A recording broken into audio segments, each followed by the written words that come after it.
শুদ্ধতা নিয়ে থাকতে হবে।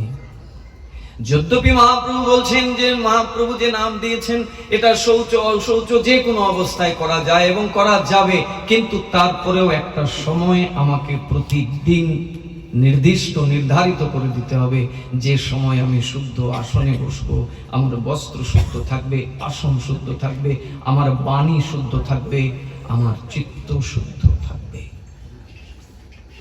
একটা সময় বার করতে হবে। আসন শুদ্ধি যে করবেন তার জন্য আপনাকে বসতে হবে 3.5 ঘন্টা। ওরে বাবা, এত সময়! শুনতে আপত্তি কি? শুনে যায়, আজ না হয় কাল, কাল না হয় পরশু, চেষ্টা করতে পারে। আর মানুষ পারে না এমন কিছু আছে, যখন তার ঈপ্সিত, তার গন্তব্যকে সে নির্ণয়